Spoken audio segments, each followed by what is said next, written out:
Hey everybody, Tim Albrick here. Welcome to this week's Ask a YFP CFP segment of the Your Financial Pharmacist Podcast, where we feature questions from you, the YFP community, to be answered by one of YFP Planning's fee-only certified financial planners. Before we jump into today's question, I want to give a shout out to YFP Planning's incredible team that makes this segment possible. YFP Planning offers fee-only comprehensive financial planning services that are customized to the pharmacy professional. You can learn more and book a free discovery call by visiting yfpplanning.com. Again, that's yfpplanning.com. Okay, Tim, this week's question comes from Jordan in Columbus, Ohio, who asked, do you have any advice on how to balance home buying with student loans? What are your thoughts? Yes, this is a good question. Actually, I don't know if it's one that we get a ton. Usually the question, that we're trying to balance is like investing with student loans.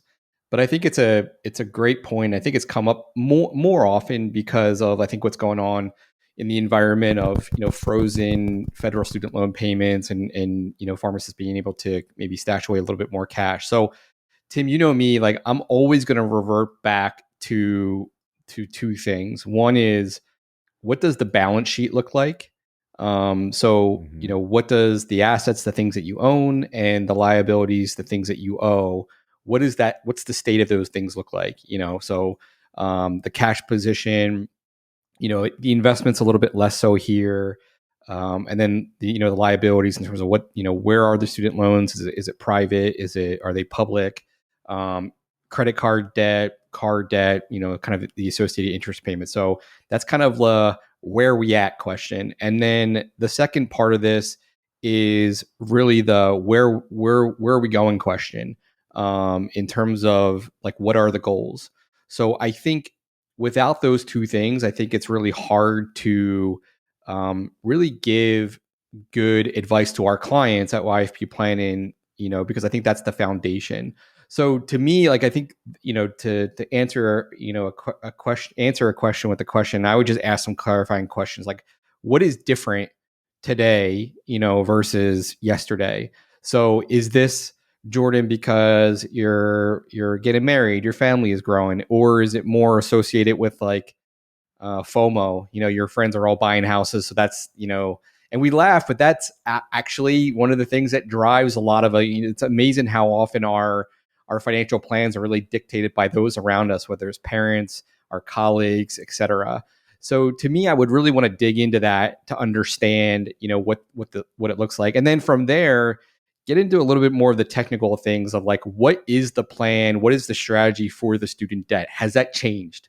As I say often, typically with a lot of pharmacists, their financial plan is kind of dictated by the student loans, or it's the tail that wags the dog.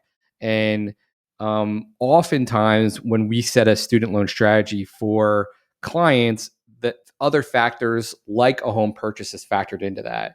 So is this strategy, an aggressive strategy that we're trying to, pay as much as possible? We're coming off of that. Is it a forgiveness strategy and we're changing jobs and we're looking at, maybe an aggressive strategy, which wouldn't necessarily align with a home purchase per se? I would say, and I always say, I've said this, in recent years, it's amazing how far we've come in terms of the average borrower, the average pharmacist really understanding the nooks and crannies of their student loans and the vocabulary that's associated. However, I would say 8 out of 10 times, now to 9 out of 10 times, and these are not official, stats, but oftentimes, the 9 out of 10 times, those same people are not fully optimized with their student loans. So there's typically a little bit more of a meat on the bone in terms of what we can do to affect cash flow, tax situation, et cetera. Now, Tim, we'd be remiss if we didn't bring up the environment. With the freeze in federal payments, I think has allowed people to stockpile cash and maybe think about, hey, maybe we are a little bit, a lot of people are getting to this point of like, do I apply this when those payments come back on and interest is starting to kind of turn back on? Or do we, use this cash that we've been compiling to, get into a house sooner? And that's a real question to answer because, we see that rates are on the rise.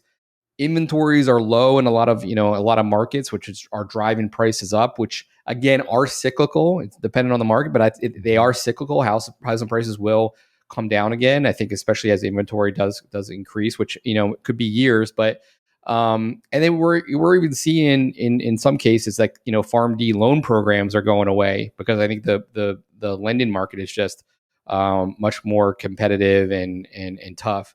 So there's no clear cut answer here. I think the best advice is to get advice, and really have a third party, kind of an objective person to kind of ask some of these clarifying questions and see what is different about what yesterday that we're kind of posing this question.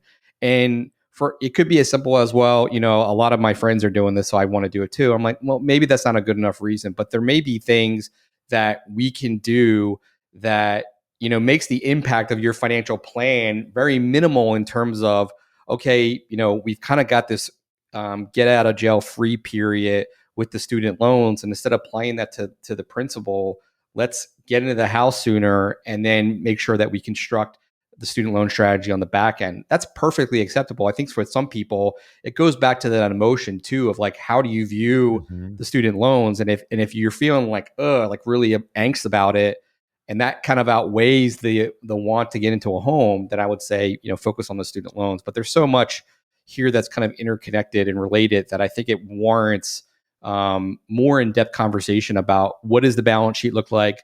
What are the goals? Are they changing? And how do we basically make plans to, zigzag in terms of the financial plan? Great stuff, Tim. And a comment and then a couple recommendations for other resources. Comment just to follow up on what you said of maybe the best advice here is to get advice is, for Jordan and others listening, a reminder, we're only talking about two areas of the plan, two big areas, but only two areas of the plan, home buying and student loans, right? So, as we say many times on the show, it's a trap if we look at the financial plan, any area in a silo. And here we're talking about two areas, but we've got to broaden this out and also consider how do the other puzzle pieces, long-term savings, investing, thinking about the insurance side of the plan, the protection pieces, how do all of this come together and how does that influence the decision making as well? Couple resources I would point to, Jordan and others that are listening.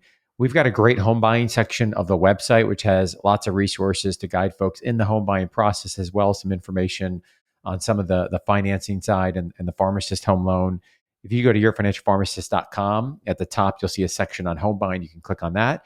And Nate Hedrick, the real estate RPH, a friend of YFP that's been on the podcast many times, he wrote a blog article a couple years ago titled 3 Strategies for Buying a House with Student Loans. And he talks about some of the spectrum and things to consider. And so we'll link to that blog article in the show notes as well. So, and I would just really add, Tim, too, not to cut you off. Sorry. I would just add to when we say like get advice and you said, something along the lines like these are two parts of the plan.